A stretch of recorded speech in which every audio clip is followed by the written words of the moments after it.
풍차와 튤립이 생각나게 하는 나라가 있다. 네덜란드는 서유럽에 위치한 이펀 군주제 국가이다. 수도는 암스테르담으로 헌법에 규정되어 있지만 대부분의 국가기관은 덴하흐에 있다. 벨기에, 룩셈부르크와 함께 베네룩스로 불린다. 네덜란드 왕국은 4개의 구성국이 합쳐진 나라로 네덜란드 구성국, 퀴라소, 아루바, 신트마르턴으로 구성되어 있다. 네덜란드 왕국의 국내법에서는 네덜란드 왕국과 네덜란드 왕국의 구성국가를 구분하고 있다. 다만 네덜란드 구성국이 네덜란드 왕국의 대부분을 차지하는 데다가 네덜란드 왕국의 영토 가운데 유럽 대륙에 속한 부분은 네덜란드 구성국뿐이라 네덜란드 바깥에서는 네덜란드 왕국과 네덜란드 구성국을 굳이 구분하지 않고 네덜란드 구성국에 대한 설명으로 네덜란드 왕국을 설명하는 경우가 많다.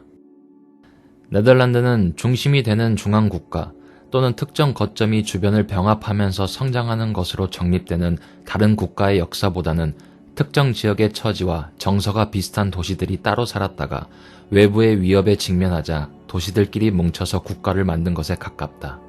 네덜란드의 이명은 홀란드지만 홀란트 지방만 중심이 되지는 않았고 실제로는 위트레흐트나 다른 주들도 대등한 위치로 참여한 것이다.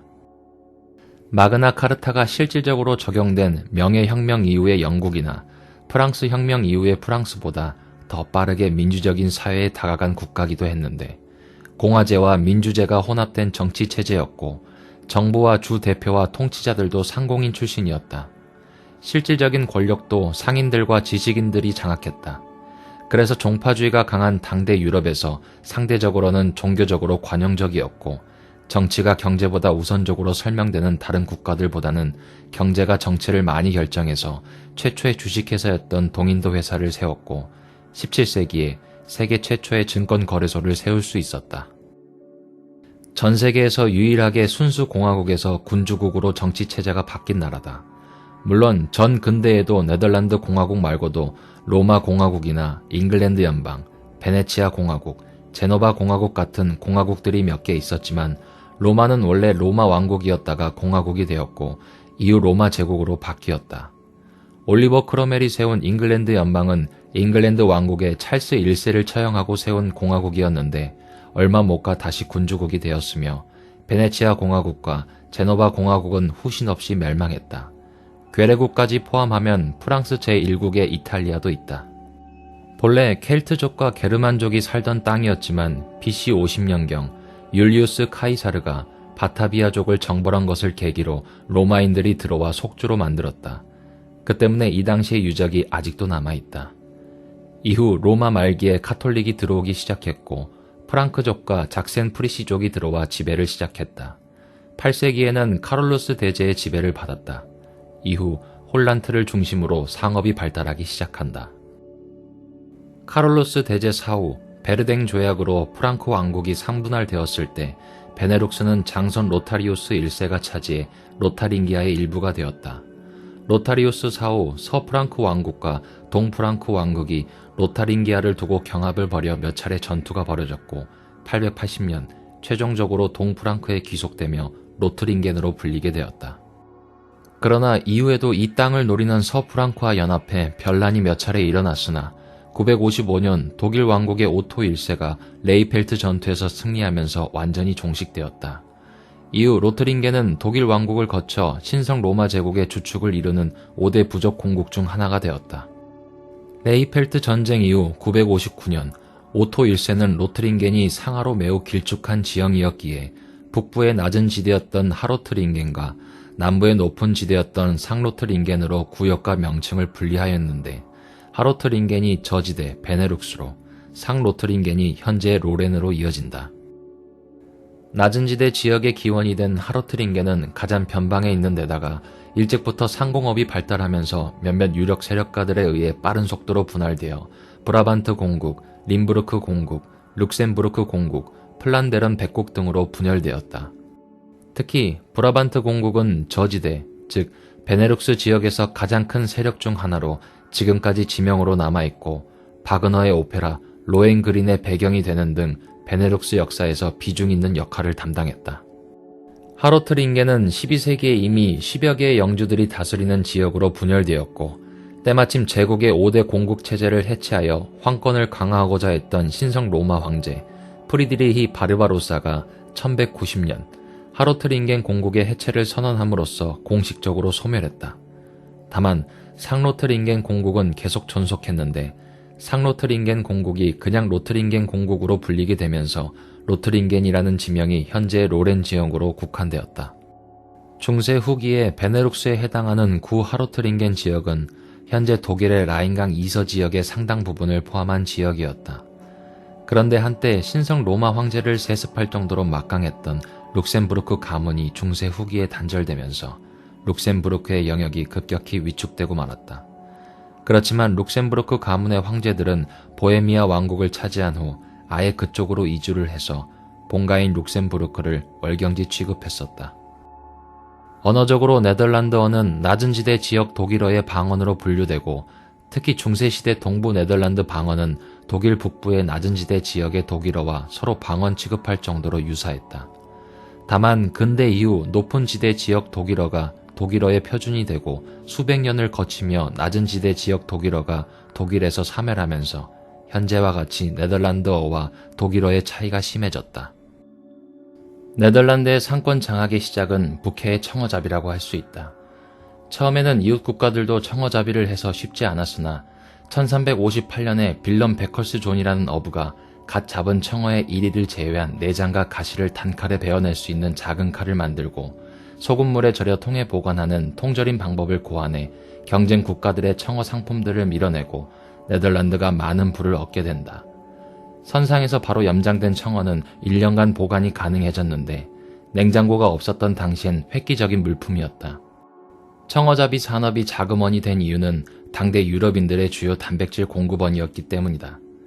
곡물 생산력과 목축 관련 기술이 열악했던 중근세 유럽의 현실상 양질의 단백질을 대규모로 공급할 수 있는 것은 바다에서 나는 생선, 그것도 어획량이 가장 많았던 청어기 때문이었다. 게다가 종교적으로도 당시의 카톨릭은 육고기를 먹는 행위에 제약을 많이 뒀기 때문에 수도원 내에 양식장을 두고 생선을 키울 정도였다. 결국 청어잡이 산업이 네덜란드 국가 경쟁의 캐시카우가 된 건 자연환경의 변화와 당대의 사회상 인간의 식욕에 기반한 노력이 더해져서 시너지를 낸 결과라고 볼 수 있다. 이후 북서유럽, 남유럽, 아프리카의 화물 무역을 하면서 상업 규모가 확대되었을 때 중앙 유럽에 있는 라인강 하구의 지리적 이점과 간척 사업을 해서 해상 경로를 구축한 교통과 순수하게 운송을 위한 새로운 선박 개발과 극한의 상황 속에서도 운송 물자에는 손을 대지 않는 철저한 상도덕으로 유럽 각국의 신뢰를 받아 네덜란드의 해상 무역 규모가 성장해 한때는 세계에서 가장 많은 상선을 보유했다. 네덜란드 국적의 상선대는 최전성기에 이르렀을 때 당시 전 세계의 바다를 누비는 모든 상선의 절반 가까이나 되어 네덜란드는 바다의 마부로 통할 정도였다.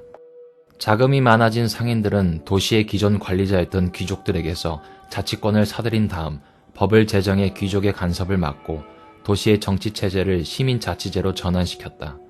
이때까지의 네덜란드는 사업에 충실한 도시 국가들이 어쩌다 보니 그 지역에 여럿 모인 것에 가까웠다. 네덜란드는 15세기 전까지는 국가라기보다는 신성 로마 제국 치하의 여러 제후국과 주교령들의 모임에 가까웠다. 14세기 중반부터는 루트비히 4세가 결혼을 통해 이중 홀란트, 제일란트, 에노백작을 겸하며 바이에른게 비텔스바흐 가문에서 이 지역을 상속했다.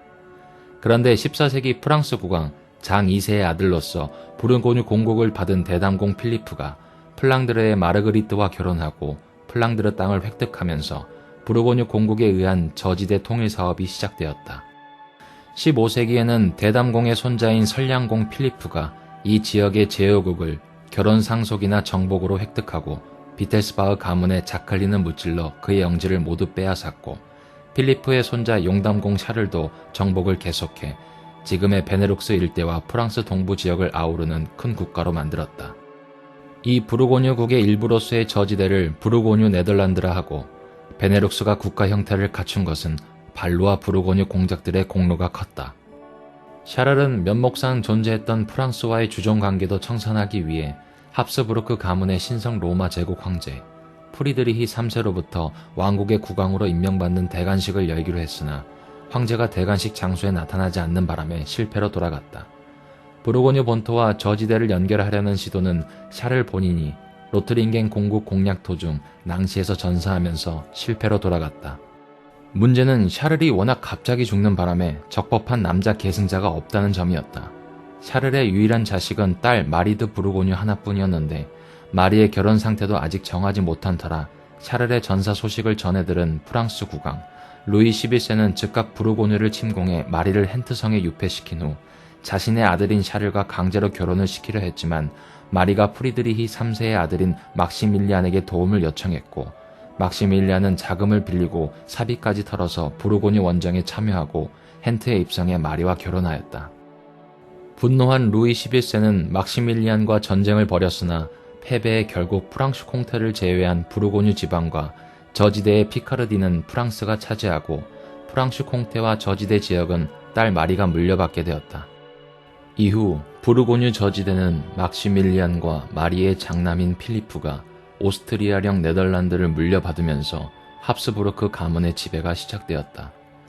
필리프가 후아나와의 결혼을 통해 이사벨 1세 사후 카스티아 연합 왕국을 물려받고 필리프의 아들 카렐이 스페인 국왕 카를로스 1세로 즉위한 이후부터는 스페인의 지배하에 있었다.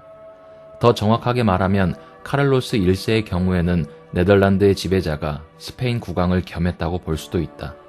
카를로스 1세는 1519년 신성 로마 제국 황제 카를 5세로 선출된 이후 물려받은 저지대 영지의 확장에 나서 추가로 트루네, 아르투아, 위트레흐트, 흐로닝언, 헬러 등을 추가로 확보해 저지대 지역에 17개 자기를 보유했고 1549년에는 황제 조칙을 발표해 저지대의 17개 자기를 사실상 단일 자기로서 한 명에게 상속할 것을 선언했다.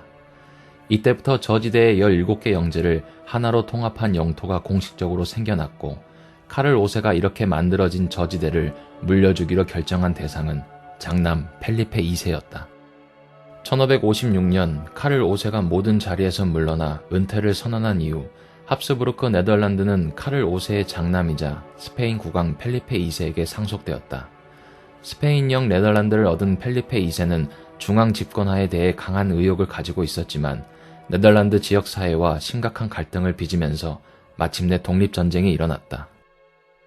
펠리페 2세는 네덜란드에 대한 통제력을 강화하기 위해 우선 자신의 이복 노이인 마르가레테를 네덜란드 섭정에 임명했고 성직자에 대한 교육을 강화하고 주교의 숫자를 늘리는 등 네덜란드 카톨릭 교회에 대한 일련의 개혁을 시도했다. 그러나 저지대에서 이러한 조치는 도시 시민들 입장에서는 고유한 자치권에 대한 침해고 귀족들의 입장에서도 사제에게 높은 자질이 요구되는 등 왕의 폭정으로 여겨질 수 있었다. 게다가 알바 공작과 같은 스페인 출신 총독들의 실정과 전쟁으로 인한 부채를 해결하려고 높은 세금을 거두었고 거기에 네덜란드에 주둔한 스페인 군대의 약탈 등으로 반발이 거세진다. 빌럼판 오라뉴를 위시로 한 귀족들의 처우 개선과 세금 감면 등을 요구했으나 펠리페 2세는 거부했다. 당시까지만 해도 합스부르크 충성파였던 빌럼은 1559년 홀란트, 제일란트, 위트레흐트 지역의 총독으로 임명되었으나 계속되는 푸대접에 펠리페 2세를 향한 반감을 키웠다.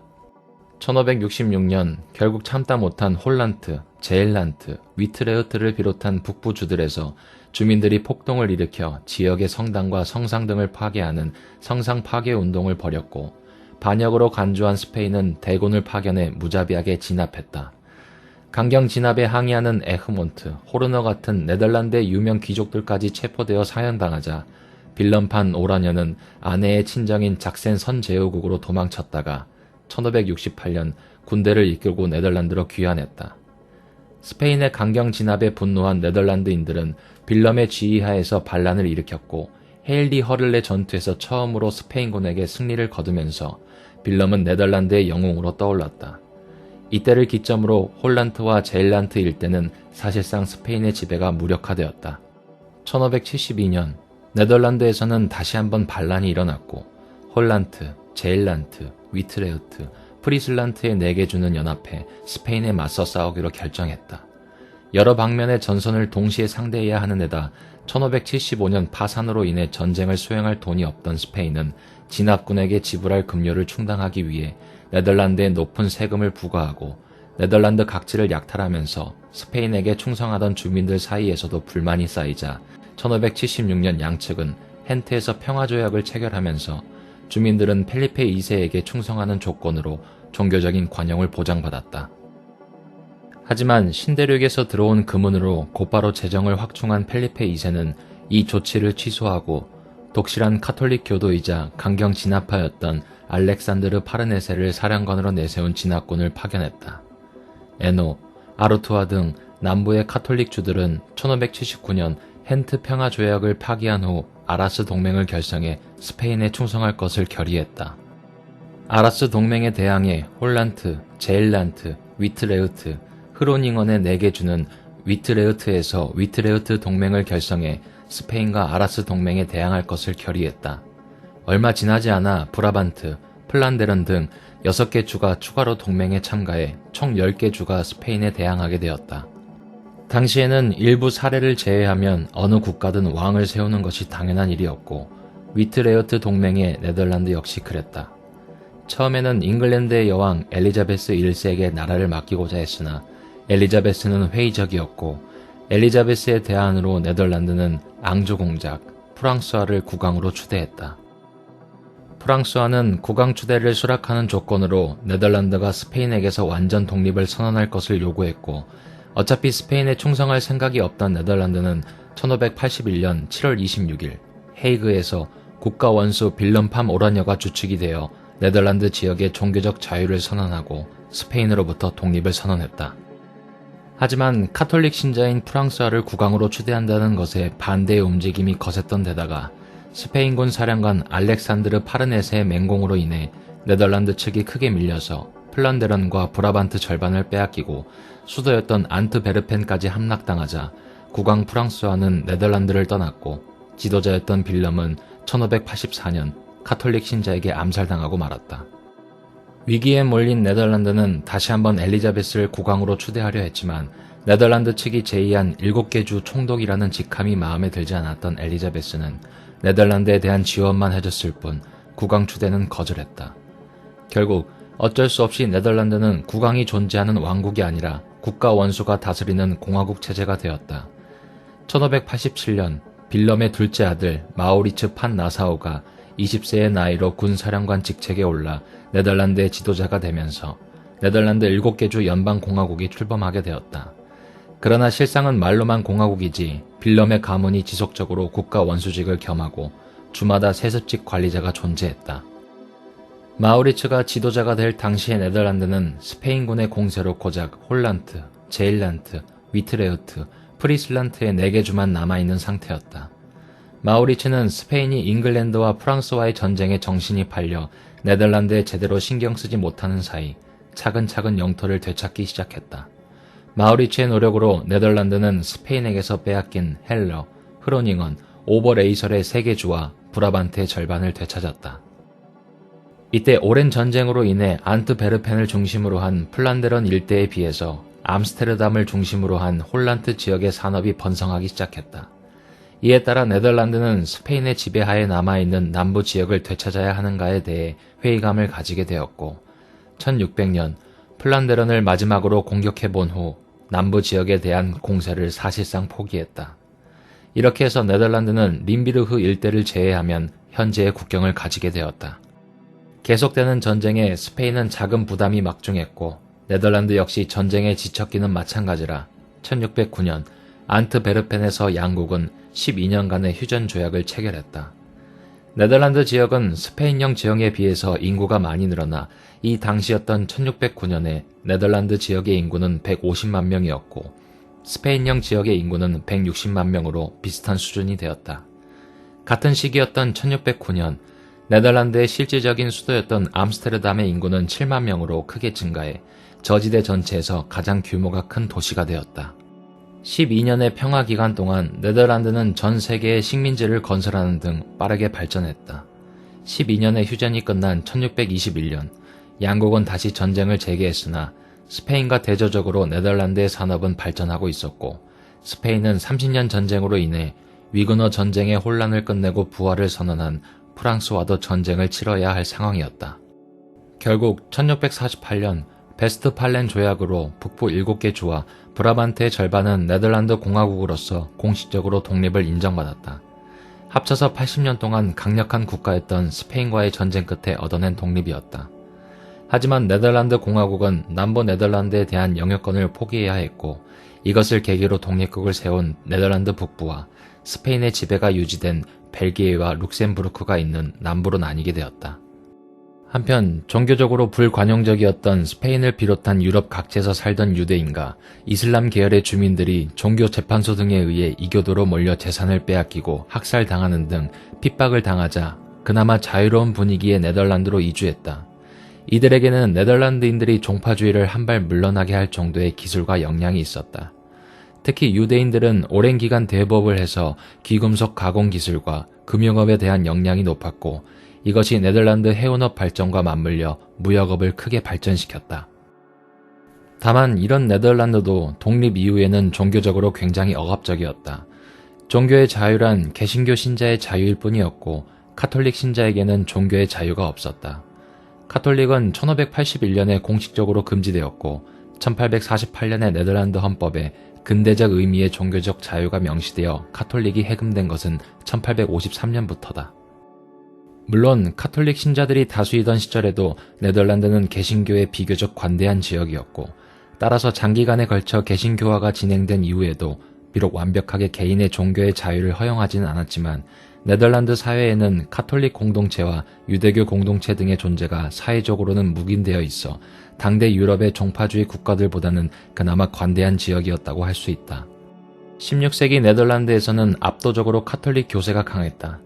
다만 네덜란드를 비롯한 저지대와 한자 동맹의 도시들은 상대적으로 종교에 관대한 편이어서 타 유럽 지역에 비해서는 개신교의 교세가 그나마 강한 편이었다. 그래도 개신교 신자들은 허용받는 소수에 불과했다. 네덜란드의 독립은 중세 때부터 끊임없이 반복되는 군주와 도시 공동체의 갈등으로 일어난 것이다. 네덜란드 도시 공동체의 입장에서는 펠리페 2세가 지역의 종교 문제에 관여하는 것 자체가 폭정의 표출이었고, 이것은 카톨릭이냐 개신교냐의 문제가 아니었다. 성상 파괴 운동도 독립과는 거리가 멀다. 칼뱅파는 성상을 파괴해도 합스부르크 통치의 상징물들은 건드리지 않았다. 그리고 네덜란드의 인구 대다수를 차지한 카톨릭 신자들은 물론이고, 성상 파괴에 대한 거부감이 강하던 루터파 신자 등 대다수의 네덜란드인들은 성상 파괴에 분노했고, 오히려 합스부르크에 대한 지지만 강해지게 만들었다. 네덜란드 시민들이 단결에 봉기에 나선 것은 알바 공작의 가혹한 통치와 스페인군의 약탈 이후에 생긴 일이다. 하지만 네덜란드의 자체 생산품은 많지 않고, 유통, 물류업으로 중간 수익을 주로 얻던 중개무역 중심의 산업 구조는 한계가 있었다. 결정타는 올리버 크로멜이 1651년에 만든 항해 조례로, 이는 잉글랜드로 수입되는 물품은 그 물품의 원산지 국적의 선박이나 잉글랜드 선박만 허용한다라는 법률로 당시 운송업과 무역업이 활발하던 네덜란드에게 선전포고를 한 셈이었다. 결국 17세기 중반 이후부터는 잉글랜드와 지속적인 해전을 치렀다. 1차 영란전쟁에서 전쟁은 대략 무승부였으나 부분적으로 패한 이후 곧바로 해군을 재건해 2차, 3차에서는 잉글랜드 해군을 상대로 우세를 점했다. 3차 영란전쟁에서는 잉글랜드와 프랑스가 동맹을 맺어 공격했을 때도 승전하기도 했다. 이때 초전에 프랑스에 당한 패배를 핑계로 공화파의 대표격인 요한 드 비트 총리와 그 형 코르넬리스 드 비트를 끔찍히 린치 살해하고, 빌런 3세를 중심으로 한 오라녀 나사우 가문이 네덜란드 정치의 주도권을 쥐게 된다. 네덜란드 해군의 명장인 미힐드 로이테르, 마르텐 트롬프 같은 인물들이 활약한 것도 이 시절이다. 이후 잉글랜드에서 명예혁명으로 제임스 2세가 쫓겨나자 제임스 2세의 딸 메리 2세와 그 남편인 네덜란드 오라뇨 공 빌런 3세가 잉글랜드 국왕으로 추대되며 잉글랜드와의 전쟁이 멈추게 된다. 하지만 17세기 말 루이 14세 치하 프랑스와의 장기전으로 타격을 입었고, 잉글랜드는 이 공백을 틈타 4차 영란전쟁에서 네덜란드에게 승전했다. 이후 네덜란드는 잉글랜드, 영국과 프랑스의 기존의 상권을 잃기 시작했다. 이후로도 계속 국가는 유지하고 있었지만 1793년에 프랑스 혁명군에게 점령되어 1795년 프랑스의 자매 공화국인 바타비아 공화국이 수립되기도 했다. 1806년에는 황제에 즉위한 나폴레옹 보나파르트가 자신의 동생 루이 보나파르트를 네덜란드의 왕으로 임명해 홀란드 왕국이 수립되었다. 루이 보나파르트는 나폴레옹이 임명한 여러 친인척들이 부패하고 무능한 와중에도 그나마 친네덜란드적인 왕이어서 네덜란드인의 지지를 받았으나 대륙 봉쇄령을 거부했다는 빌미로 나폴레옹에 의해 1810년 홀란드 왕위에서 쫓겨났다. 이후 그의 아들 나폴레옹 루이가 왕위에 오르지만 즉위 10일 만에 프랑스 제국에게 합병당하고 말았다. 나중에 연합 네덜란드 주권 공국이 생겨났다가 1815년에 나폴레옹이 완전히 패퇴하자 네덜란드는 빈 회의에 따라 벨기에와 룩셈부르크와 한 국가로 연합 왕국을 이루어 독립했다. 이 시기까지 네덜란드 지역은 스페인 지역에 비해서 인구가 거의 늘어나지 않아 네덜란드가 연합 왕국이 된 1815년에 네덜란드 지역의 인구는 240만 명이었고 벨기에 지역의 인구는 340만 명으로 네덜란드가 100만 명 정도 더 적었다. 네덜란드는 1584년 스페인으로부터 독립할 때는 7개의 주들이 연합한 공화국으로 시작했으나 나폴레옹 전쟁 이후 다시 독립하면서 이때까지 네덜란드 정계에서 가장 강력한 국부 오라뇨 공 빌럼의 가문이었던 오라뇨 나사우 가문을 왕가로 추대하면서 왕정으로 변하게 되었다. 원래 오라뇨 공 빌럼은 독립전쟁의 지도자로 신망이 높았기 때문에 독립 후 공화국 시대에도 국가 수반인 스타트 하우더르직을 오라뇨 공의 후손들이 맡는 경우가 많았다. 새로이 네덜란드의 국왕으로 즉위한 빌럼 1세는 계몽 절대 군주로서 법 앞에 평등 등의 프랑스 혁명기에 도입된 근대적 혁신을 일부 수용하면서도 동시에 중세적 계급 제도를 정치 제도로 재도입해 많은 고위직 네덜란드인을 귀족으로 임명하는 중도적 성향을 보였고 칼뱅파로서 남부 네덜란드의 카톨릭 세력을 견제해 카톨릭 교회의 특권을 폐지하고 종교의 자유가 포함된 헌법을 반포했다. 상원과 하원으로 나뉜 의회는 존재했으나 선거권은 제한되어서 귀족만이 상원 의원 후보가 될 수 있었고 하원 의원은 직접 선거로 선출되지 않고 지방의회에서 간접 선거로 선출되었다. 빌럼 1세의 치세 전반에는 벨기에가 있는 남부 지역의 산업이 더 빠른 성장세를 보여 직물 제조업을 중심으로 발전했는데 남부 지역의 석탄 광산이 동력원이 되었다. 반면 북부 지역에서는 19세기 전반까지도 전통적인 교역 중심의 상업과 농업에 집중했고 북부의 제조업 발달은 비교적 늦어지게 되었다. 카톨릭 지역이자 산업, 정치, 군사 방면에서 북부보다 우세한 남부 지역은 북부의 개신교도가 득세하는 현실에 불만을 품고 또한 빌럼 1세의 중앙정권에 지속적으로 반발했다. 결국 남부는 1830년부터 1831년의 벨기에 혁명으로 분열되어 벨기에로 떨어져 나가게 되었다. 벨기에 독립 이후에도 네덜란드는 높은 농업 생산성과 고도화된 무역 체계를 바탕으로 발전했으나 제조업의 발전은 늦었다. 노르트 브라반트와 오버레이설 지방의 주도로 시작된 네덜란드의 산업 발전은 처음에는 초기의 벨기에처럼 직물 제조업 위주였다.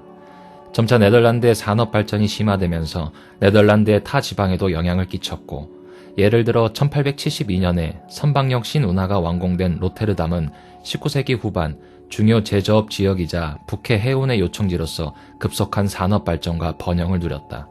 19세기 후반에는 인구 가운데 농업 종사자의 비율이 지속적으로 낮아졌고 산업 발전에 힘입어 빈곤층도 지속적으로 감소했다. 1891년에 설립된 필립스가 전자제품 제조업을 시작하는 등 네덜란드는 당대의 첨단 산업을 도입하는 데도 열성적이었다. 시작은 늦었지만 네덜란드의 제조업은 이웃한 벨기에보다 더 빠른 성장세를 보였다. 19세기 후반 네덜란드 정치를 주도한 세력은 개신교도 자유주의자들이었다. 1840년 빌럼 1세가 퇴위하고 빌럼 2세가 통치하던 네덜란드는 1848년 유럽 혁명에 직접 영향을 받진 않았으나 유럽의 정세를 불안하게 관망하던 빌럼 2세에게 저명한 자유주의자 정치인 요한 리돌프 토르베커가 같은 해 거의 혼자서 작성한 자유주의적 헌법을 제출한다. 빌럼 2세는 토르베커의 헌법을 1848년 11월 3일에 반포했다.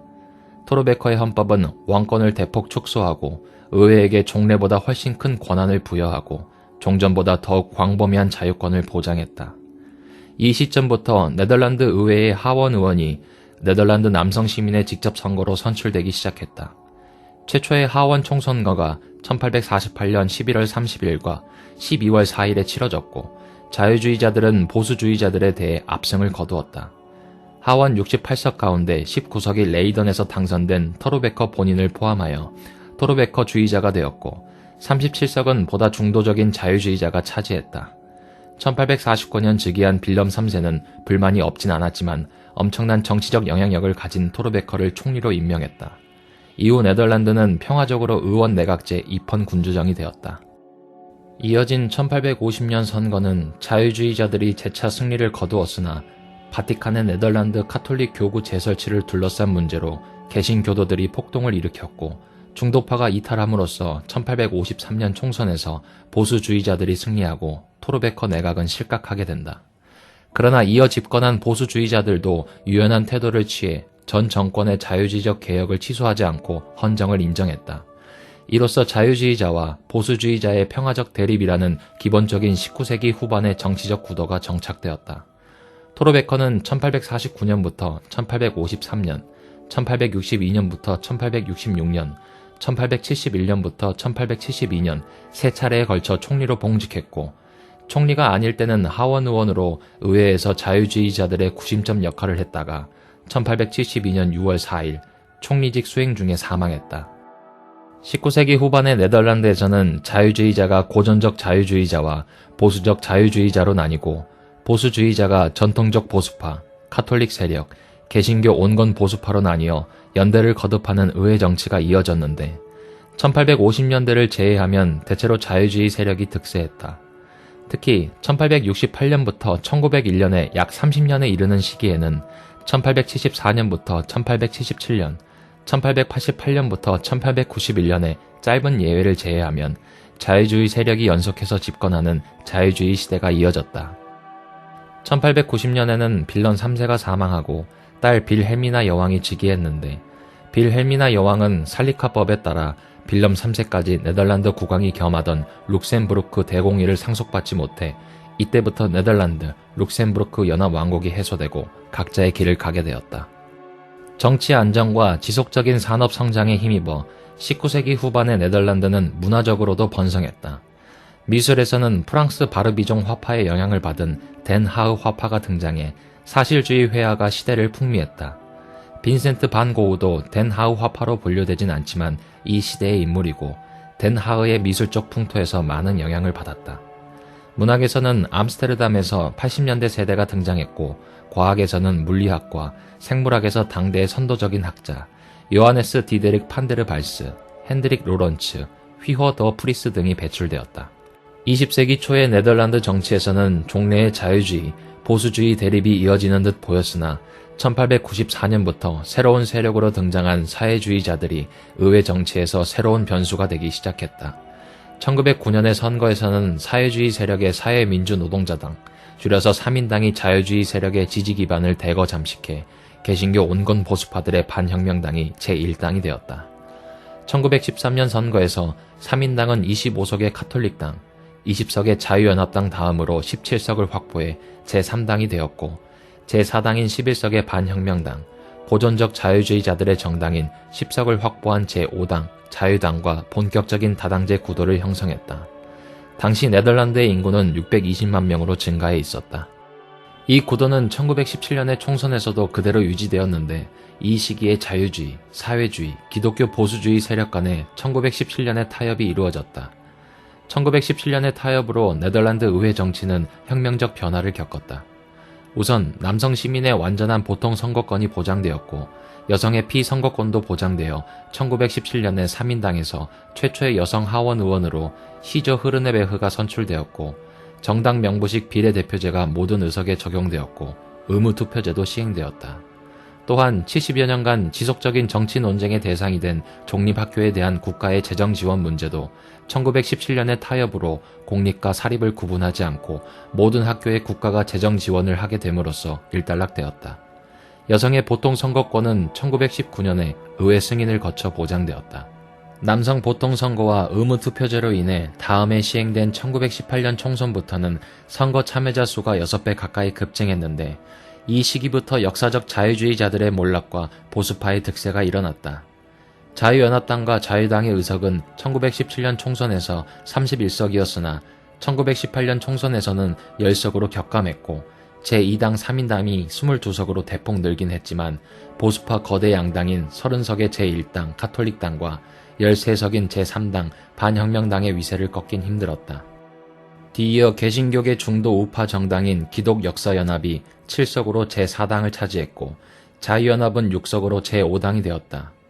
이렇게 가톨릭당, 3인당, 반혁명당, 기독역사연합이 각각 1, 2, 3, 4당을 차지하고 자유주의계 정당이 제5당을 차지하는 구도는 거의 변화 없이 1937년 총선까지 반복되어 전간기 네덜란드에서는 보수주의 시대가 도래했다. 1930년대 다른 유럽 국가에서처럼 네덜란드에서도 파시즘 및 나치즘 계열 정당이 생겨났는데 파시스트당은 0.5% 미만의 득표로 의석을 획득하지 못했고 나치 계열의 네덜란드 국가사회주의 운동은 1937년 총선에서 4.2%를 득표해 4석으로 제6당이 되었지만 기존의 중도 보수파 주도의 다당제의 균열을 일으킬 수준은 아니었다. 제1차 세계대전에서 네덜란드는 중립을 지켰으나 제2차 세계대전에서 본토는 나치 독일에, 동인도 식민지는 일본 제국에 점령되었다.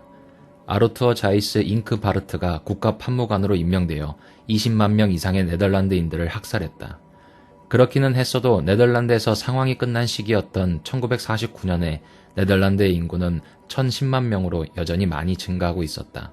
한편 일본 역시 점령한 인도네시아인들을 탄압했으며 인도네시아인들은 일본 점령기가 끝나자 독립을 선언하고 인도네시아 독립전쟁을 벌였다. 네덜란드는 군대를 보내 막으려 했고 군사적으로는 인도네시아 독립군에 비해 압도적으로 우세를 점했으나 악화되어가는 국제 여론을 의식해 마지못해 독립을 인정했다. 이 당시 네덜란드가 벌인 학살과 인권 침해는 국제적으로 많은 비난을 받았다. 현재 네덜란드의 식민지는 네덜란드령 안틀레스, 퀴라소, 신트마르턴, 아루바, 카리브 네덜란드만이 남아있으며 이들은 네덜란드 본국으로 편입되거나 폭넓은 자치권을 얻었다. 2차 대전 당시 네덜란드를 점령한 나치 독일에 의해 폭격으로 인한 불발탄, 지뢰가 엄청나게 많이 매설되어 있었다. 해방 직후에도 이러한 불발탄과 지뢰로 인해 사고가 많이 났으나 네덜란드군의 해체 작업으로 인해 그 수는 매우 많이 줄었다. 그러나 완전히 제거된 것이 아니라 현재도 간간히 발견되는 수준이고 가장 많이 밀집된 지역은 스키폴 공항, 현재의 신공항을 건설하면서 95% 이상 매설량이 줄어들었다. 그 과정에서 건설 인부가 희생되는 일도 있었다. 인도네시아는 독립 이후 벌어진 인도네시아 여러 도서 지역의 독립 요구에 대응해야 했다.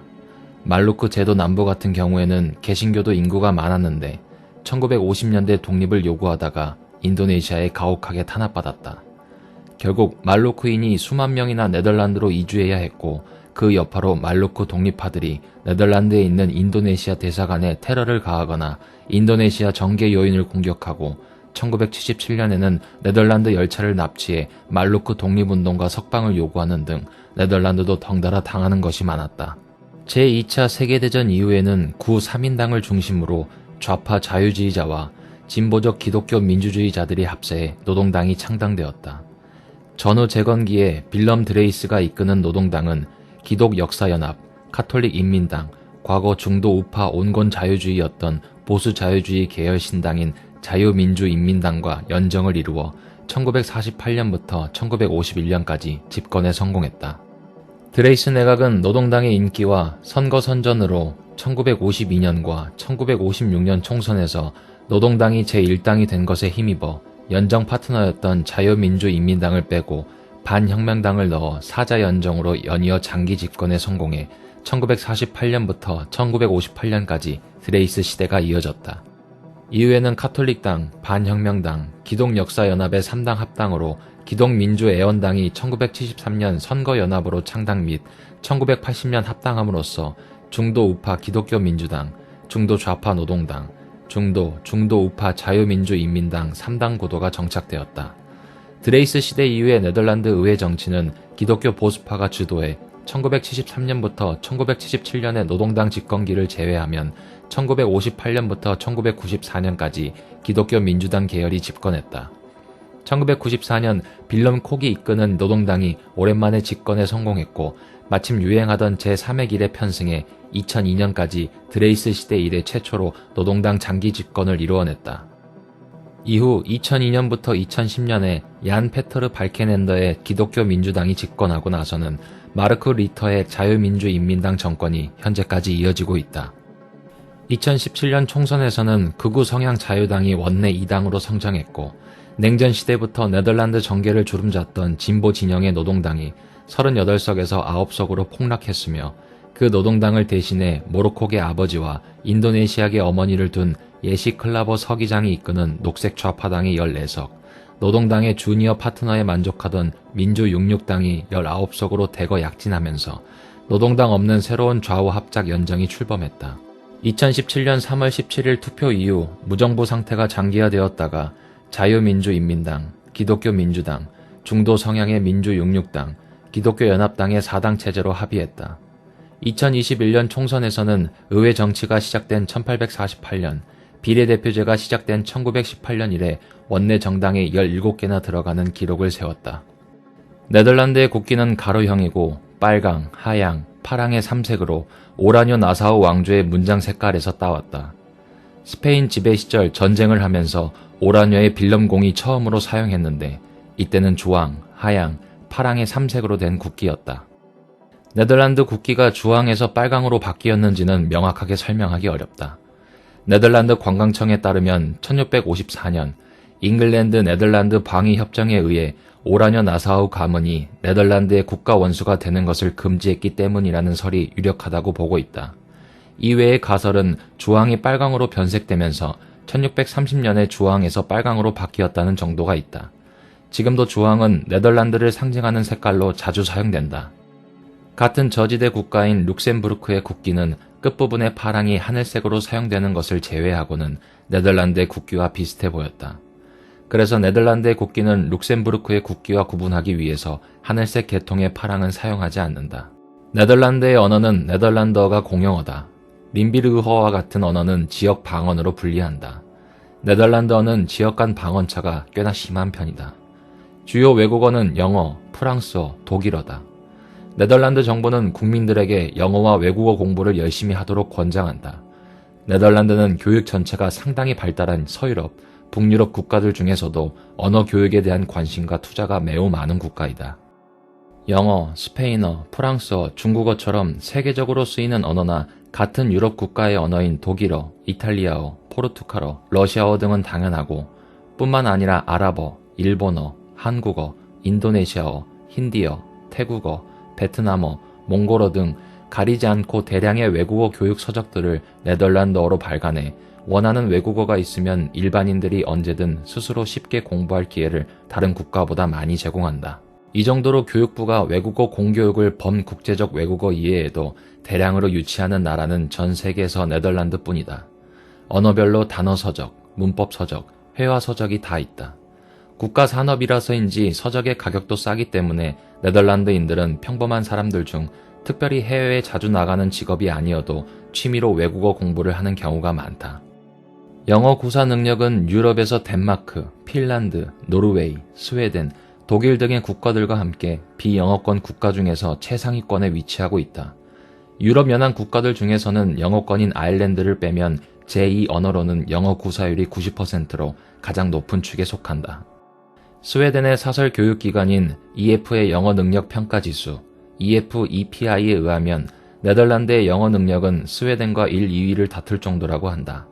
이는 네덜란드어 자체가 영어와 같은 게르만 어파에 속해 서로 유사성이 높다 보니 배우기 수월한 점도 있으나 그보다는 네덜란드의 수준 높은 공교육 덕이다. 영어만 익히고 가는 다수의 관광객들이 언어 걱정 없이 여행할 수 있는 곳이다. 가끔 방송을 보고 있으면 네덜란드 출신 방송 출연자들이 네덜란드어를 하다가 갑자기 독일어나 영어를 하는 등 다국적인 방송을 하는 모습을 볼 수 있다. 중고등학교 때부터 영어나 독일어로 설명하는 외국어 강의를 받아서 자기도 모르게 일상생활에 나오는 영향이다.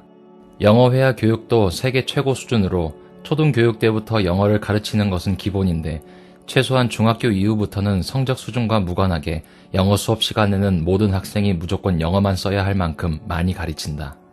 네덜란드 여행을 하다가 길가의 초등학생에게 영어로 길을 물어도 유창한 대답을 들을 수 있는 수준이다. 사교육에서 이루어지거나 수준별 수업으로 우등 수준의 학급에서만 영어로 수업하는 것이 아니라 모든 네덜란드인 학생은 영어 수업 시간에 영어만 쓰는 것을 당연시하고 수업 시간에 친구끼리 조별로 순수하게 영어로만 토론해야 되는 시간도 흔할 정도로 교육 체계가 잘 이루어져 있기 때문이다. 대학을 가지 않거나 우등생 출신이 아닌 네덜란드인들도 일상생활에서 외국 관광객을 갑자기 만났을 때 더듬거리는 경우 없이 자연스럽게 영어를 쓰는 것이 가능하다. 하지만 영어가 모국어만큼 많이 쓰이는 상황인지라 네덜란드어가 멸종 위기에 놓였다는 우려도 나오고 있다. 독일인 관광객들이 매우 많아서 주요 지역에서는 독일어도 거의 통한다. 독일에서 누가 봐도 독일인처럼 생겼고 독일어도 잘하는데 알고 보니 네덜란드 사람인 경우도 많이 있다. 독일인이 네덜란드에서 네덜란드 사람처럼 보이는 경우는 거의 없다. 말이 비슷함에도 독일인들은 특별한 경우를 제외하고 대부분 네덜란드어를 배우지 않기 때문이다. 프랑스어, 독일어, 스페인어 등의 다른 언어도 공교육에서 충분히 배울 수 있는 기회를 제공해서 4개 국어 이상 하는 학생들이 흔하다. 네덜란드인들이 영국인, 프랑스인, 벨기에인, 독일인들과 자유롭게 대화하는 것도 매우 흔한 일이라고 할 수 있다. 중등교육만 마친 수준에서도 네덜란드가 유럽에서 스칸디나비아의 국가들과 함께 가장 압도적으로 영어를 실생활에서 쓰는 평균 수준이 높다. 프랑스, 독일, 이탈리아, 스페인 사람들은 고등교육 이상을 제외하면 영어를 못하는 사람들이 많다. 그래서 네덜란드인들 중에는 다국어 화자가 상당히 많다. 예를 들어 대한민국 축구 국가대표팀 감독이었던 거스 히딩크와 조 본 프렐레 모두 영어를 매우 유창하게 했던 것은 기본이고 히딩크는 독일어와 스페인어, 본 프렐레는 프랑스어와 독일어에도 능통해서 가끔 해당 언어권 기자와 그 언어로 문답을 주고받았다. 네덜란드의 주는 네덜란드어 이외의 공용어를 지정할 수 있다. 그중 하나로 프리슬란트 주에서는 프리지아어라는 독자적인 언어이자 프리슬란트 주의 공용어가 있고 네덜란드어와는 어느 정도 차이가 있다. 네덜란드인 중에는 영어 이름을 가진 사람들도 굉장히 많다. 예를 들어 그레고리 판데르빌, 데일리 블린트 등이 있다. 그리고 외국어 구사율이 높은 이유 때문인지 네덜란드는 자국어 보호 목적으로 더빙 쿼터제가 있는 다른 유럽 국가들과 달리 북유럽과 함께 그런 제도가 없는 지역이다. 더빙은 주로 어린이용 콘텐츠 위주로 되어 있으며 게임도 원어 그대로나 영어판으로 출시하는 경우가 많다. 네덜란드의 영토를 살펴보면 총 면적 41,543제곱킬로미터에 벨기에 및 독일과 국경을 마주하고 있다. 하지만 41,543제곱킬로미터라는 국토 면적도 실상은 그중 20%가 사람이 살 수 없는 호수나 강을 합한 면적이고 실제 육지 면적은 33,481제곱킬로미터로 이웃나라 벨기에보다 약간 넓은 수준이다. 그중 7,000제곱킬로미터는 간척으로 얻은 땅이다. 국토의 25%가 해수면보다 낮은 탓에 세계에서 가장 낮은 땅으로 유명한 국가고 네덜란드라는 국명 자체가 네더, 낮은, 랜드스, 땅이라는 뜻이다. 국가에서 제일 높은 곳조차 해발 321m에 불과하다. 이 땅은 사실 인공적으로 만들어진 것으로 큰 규모의 시간도 오래 걸리는 대공사 끝에 만들어졌다고 한다. 픽션에서 세계 9급 대재해가 나면 항상 해일에 완전 침수되는 국가, 게다가 라인강을 통해 유럽 대륙에 오염물질이 모였다가 바다로 나가는 통로 역할을 하기 때문에 정화기술과 관련 환경 법규가 굉장히 발달하게 되었다. 또한 1953년 대홍수로 1835명이 사망하는 참사가 발생한 이후 델타 프로그램이라 불리는 수해 대응 국책 사업으로 대대적인 댐 및 제방을 건설하고 불어난 물을 내보낼 펌프 시설을 확충하여 2021년 독일 베네룩스 폭우 사태에서 단 한 명의 사망자도 발생하지 않았다. 땅보다 운하가 위에 있는 것도 모자라 도로 위로 물이 지나가도록 만들어진 벨루베미어 수로의 다리까지 있다. 숲이 우거진 곳도 별로 없다. 2002년 기준으로 국토의 약 10%만이 숲인데 그나마 이것도 인공적으로 숲을 가꾼 결과다. 최근에는 위트레흐트주, 헬데르란트주에는 우거진 평지숲을 꽤 볼 수 있다. 벨기에와의 국경지대로 바를러가 있는데 이곳의 국경이 심히 복잡한 월경지다. 2015년 12월 30일 네덜란드와 벨기에 양측은 영토 교환에 합의했는데 이 지역은 메즈강 주변의 축구장 15개 크기의 땅으로 엄연히 벨기에 땅이었지만 메즈강 건너편인지라 벨기에 측에서는 육로로 접근이 안 되어 배로만 갈 수 있었던 반면에 네덜란드는 육로로 편하게 갈 수 있었다. 이로 인해 벨기에 본토와 접근성이 떨어져 우범지대였지만 2012년 목이 절단된 시신이 발견된 이후에도 수사가 지지부진하자 결국 여론에 떠밀려 강 건너편의 영토를 네덜란드에게 양보하는 대신 강 수위를 조절하는 관문 주위의 땅을 할양받기로 했다. 2세기 만에 해결된 것이라 한다. 다만 둘 다 유럽연합에 속하고 쉥겐 조약의 가맹국이라 여건 없이 서로 드나들 수 있어서 경찰권 확립 외에는 별 의미가 없다. 인구 밀도가 높은 탓에 집이 부족한 사람이 많고 한국에서도 익숙하지 않은 하우스쉐어가 보편적이다. 배 위에서 사는 사람이 부지기수라는 이야기도 있는데 현재는 네덜란드 현지에서도 배 위에서 사는 사람은 신기하게 보는 편이다. 높은 인구 밀도의 영향으로 세금의 종류도 다양한데 건물 폭에 세금을 매긴다. 그래서 네덜란드의 집들이 폭은 좁고 길쭉길쭉한 형태를 하고 있는 것이다. 과거에는 커튼 길이에도 세금을 매겼다고 한다. 서유럽 국가답게 전형적인 서한 해양성 기후를 나타낸다. 연 평균 기온은 10도씨 안팎, 겨울의 평균 온도는 1도씨에서 4도씨 사이이고 여름은 평균 17도씨에서 19도씨 사이이다. 습한 편서풍, 평탄한 지형, 발달된 농업기술로 인해 인구 밀도는 압도적인 수준이나 프랑스 못지않은 식량 자급률을 보여준다. 그러나 가을부터 겨울의 변덕스러운 날씨로 인해 우울증 증세를 호소하는 사람들이 많고 이 때문인지 네덜란드는 스칸디나비아 국가들과 함께 커피 소비량에서 세계 최상위권을 차지하고 있다. 이렇게 강수량 고르고 습한 국가인데도 의외로 미세먼지 문제가 유럽에서는 이탈리아 북부와 함께 나름 심각한 축에 속하는 편이다. 메르카토르 도법의 세계 지도로 봤을 때는 남한의 크기와 비슷해 보이나 실제로는 남한 면적의 40% 정도 수준이다. 네덜란드는 한국인들에게 크게 인기 있는 관광지는 아니다. 아무래도 독일, 프랑스, 이탈리아 등 굵직한 관광 대국에서 살짝 거리가 있는 데다가 런던, 파리처럼 며칠씩 머물러도 모자랄 대도시가 있는 것도 아니기 때문이다. 그래도 오랜 역사를 거쳐 발전한 국가이니만큼 유서 깊은 문화재를 자주 볼 수 있고 좁은 국토와 운하라는 지리적 특성 덕에 만들어진 독특한 풍경을 보기 위해 해마다 많은 관광객들이 네덜란드를 방문하고 있다. 또한 튤립을 중심으로 한 화훼 산업도 유명해 봄과 여름철에 쾌켄호프처럼 큰 정원이 있는 도시로 꽃구경을 가는 사람들도 많고 알크마르처럼 치즈 시장이 유명한 곳도 있다. 네덜란드 하면 을에 떠올리곤 하는 좁은 건물들이 다닥다닥 붙어있는 풍경은 사실 네덜란드의 지리적 특성에서 기반한 것이다. 안 그래도 좁은 영토에 많은 사람들이 사는데 땅만 파면 물이 나와 기반을 튼튼하게 다지기가 어려워 고층 건물을 보기 힘들다. 거기다 집을 크게 지으면 세금이 크게 증가하기 때문에 오래된 동네의 집들은 되게 좁고 낮은 것이 일반적이다.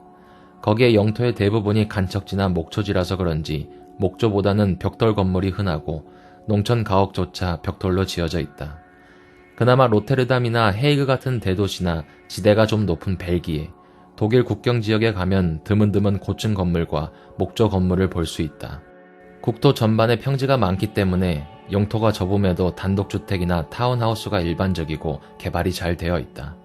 되게 비슷하게 생긴 건물이 일정하게 나열되어 있는 형태로 암스테르담을 제외한 대도시들도 도심지를 조금 벗어나면 작은 정원이 딸린 단독주택과 5층 미만의 공동주택을 흔히 볼 수 있다. 다만 미국처럼 널따란 마당에 차고가 딸린 수준은 아니다. 네덜란드의 대표적인 상징물은 바로 풍차로 예로부터 풍차의 풍력을 이용해 곡식을 빻는 방아로 사용하거나 간척지의 바닷물을 빼내기 위한 배수형 수차를 달아 사용했다. 암스테르담의 북쪽의 잔세스칸스나 로테르담 근교의 킨더다이크에 가면 초록빛 벌판에 늘어서 빙글빙글 돌아가는 풍차들을 볼 수 있다. 몇몇 풍차는 안으로 들어가 구조를 볼 수도 있다고 한다. 네덜란드인들은 네덜란드 국적을 가지고 네덜란드어를 사용하는 사람들을 뜻한다. 네덜란드 국적을 가진 네덜란드인들은 네덜란드 본토에 주로 거주하고 있지만 퀴라소, 아루바, 신트 마르턴 등 네덜란드의 구성국에도 일부 거주하고 있고 미국에도 네덜란드계 미국인들이 거주하고 있다. 남아공에도 아프리카너라는 네덜란드계가 거주하고 있다. 그 외에도 호주, 뉴질랜드, 캐나다에도 네덜란드인들이 거주하고 있다. 네덜란드의 교육과정 영향으로 네덜란드인들 대부분은 네덜란드어 이외에도 영어, 독일어, 프랑스어 등을 구사할 줄 아는 인구가 많은 편이다.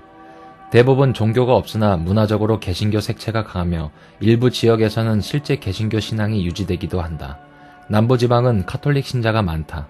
2017년 기준 네덜란드의 인종과 민족 구성은 국민의 77.39%가 게르만계 네덜란드 백인이고 그 외 유럽계 백인이 9.88%, 튀르키예계가 2.34%, 모로코계가 2.29%, 인도네시아계가 2.13%, 수리남계가 2.05%, 카리브계가 0.90%다. 이 중 다수민족인 네덜란드인을 영어로 더치라고 하는데 이 때문에 더치페이, 더치와이프 등의 이름으로 유명하다. 더 네덜랜드스나 홀랜드와는 관련이 없어 보이는 더치는 원래 네덜란드와 독일 서부의 주민을 일컫는 단어였지만 현재는 그 용법이 네덜란드인을 뜻하는 것으로 제한된다. 다만 포르투갈만큼은 아니더라도 다인종이 된 이유는 역시 이전에 가지고 있었던 자국보다 훨씬 큰 식민지에서 온 이주민들 때문인데 특히 인도네시아 독립 시기에 네덜란드인 관료들의 현지처 상당수가 네덜란드로 피난했고 남아메리카 북부에 있다가 1975년에서야 독립한 네덜란드령 기아나, 지금의 수리남에서 온 다인종 혼혈 주민이 많이 왔기 때문이다. 물론 수리남계뿐만 아니라 소수의 사하라 이남 아프리카 출신을 포함한 네덜란드 흑인도 엄연히 존재하는 인종 그룹으로 이들도 꽤 유입이 되었으며 이 외에도 네덜란드령 카리브 제도의 원주민과 흑인 혼혈들이 유입되었다. 네덜란드인들이 즐겨 먹는 외식은 수리남 요리와 인도네시아 요리이다. 동남아계 이주민들이 사회 소외계층에 해당하는 다른 유럽 국가들과 다르게 네덜란드 내 인도네시아인들은 대부분 네덜란드인 식민 관료의 현지처 후손으로 비교적 교육 수준도 높고 소득도 적지 않은 편이다. 더욱이 오늘날에는 영국이나 프랑스와 같이 다인종 정책을 펼쳐 무슬림 이민자들의 수가 증가하면서 인종의 용광로가 되고 있다. 그 영향으로 오늘날 네덜란드에서 인도네시아 요리와 수리남 요리는 저렴한 외식의 대명사로 통한다. 인도네시아계 네덜란드인들 같은 경우에는 네덜란드에 오기 이전부터 네덜란드인과 혼혈된 경우가 많았다.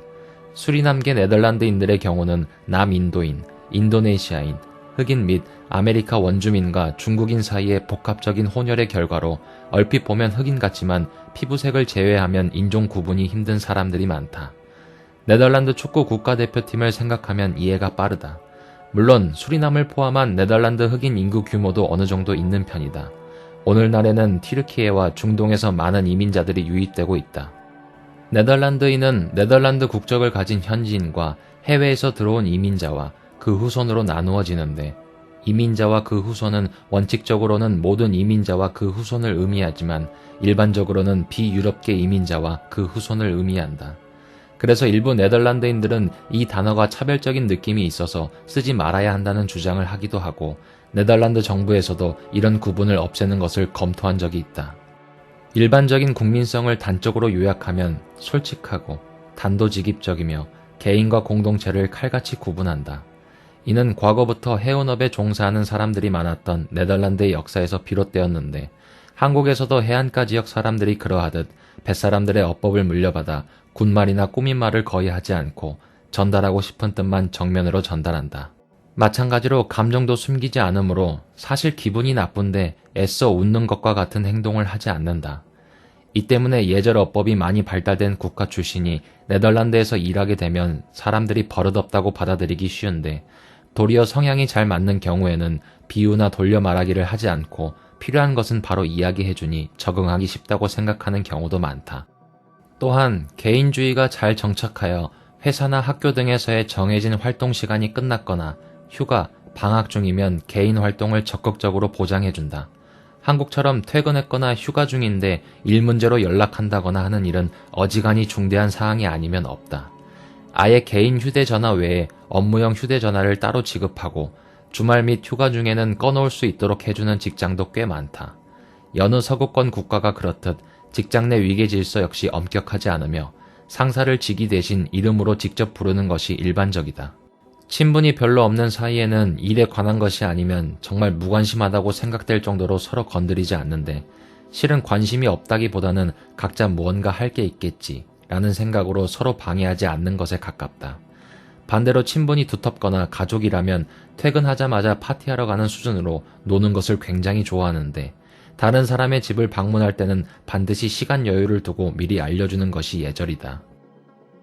아무 말 없이 들이닥치면 집에 들여주더라도 심히 불편한 기색을 숨기지 않으므로 주의해야 한다. 스웨덴 게이트 당시 유럽 국가별로 계획하지 않은 방문에서 식사를 대접받을 수 있는가 표시한 지도가 인터넷에 널리 퍼졌는데 네덜란드 역시 북유럽 문화권과 마찬가지로 매우 그렇지 않다에 해당되었다. 세계에서 가장 평균 신장이 큰 것으로 유명하며 전 세계에서 북유럽, 발칸반도 북부, 독일, 동유럽 일부 국가와 함께 남자의 평균 키가 180cm 이상, 여자가 170cm 이상으로 면 안 되는 국가이다. 보스니아 헤르체코비나와 함께 남자의 평균 키가 180cm 이상인 단 둘뿐인 국가이다. 네덜란드 지역 사람들은 원래부터 키가 컸으며 로마 제국에서도 이 지역 사람들이 금발의 키가 크다는 이유로 의장들을 위해 군인으로 뽑아가는 경우가 많았다. 반면 여타 서북유럽 국가들과 달리 비만율은 상대적으로 낮은 편이다. 여하튼 키가 큰 나라의 대명사로 한국뿐만 아니라 전 세계적으로도 유명하다. 한국에서도 키가 큰 사람을 보고 네덜란드인으로 비유하는 경우가 많으며 평균 키를 지나치게 올려치는 사람들을 비판할 때 여기가 무슨 네덜란드냐는 식으로 자주 비꼬기도 한다. 성씨 앞에 VAN, 판이 많이 들어간다. 대표적인 예가 빈센트 반 고흐, 마르코 판 바스턴, 버질 판 데이크, 로빈 반 페르시, 도니 판 더 베이크, 아민 반 뷰렌, 심슨 가족 등장인물 중 한 명인 밀하우스의 풀네임도 밀하우스 판 하우튼으로 판은 출신지 내지는 가문을 뜻하는 전치사로 영어의 어프와 비슷한 뜻을 갖는다. 예를 들어 마르코 판 바스턴의 뜻은 바스턴 가문의 마르코 혹은 바스턴 지방에서 태어난 마르코 이런 식이다. 네덜란드계인 루트비 판 베토벤의 이름에도 역시 이 판이 들어가 네덜란드의 관습을 잘 모르는 독일인들이 이것을 독일어권 귀족들이 성 앞에 붙이는 삼격 전치사 VON, 폰의 네덜란드 발음이라고 생각해서 베토벤을 네덜란드계 귀족으로 대우했다는 일화가 있다. 물론 독일어의 폰이 네덜란드어의 판과 동일한 어원에서 갈라져 나와 거의 동일한 의미를 가진 전치사지만 독일어권에서는 귀족들만 성씨 앞에 폰을 쓸 수 있었다. 한편 성씨 앞에 DE, 더가 들어가는 경우도 많은데 이 경우는 프랑스어권과 스페인어권의 영향이라고 볼 수 있다. 역사적으로 지금의 네덜란드 지역은 프랑스계 국가인 부르고뉴 공국의 지배를 받았고 부르고뉴 공국 해체 후에는 스페인의 지배를 받았으며 독립 후에도 프랑스 제1제국의 지배를 받은 적이 있기 때문이다.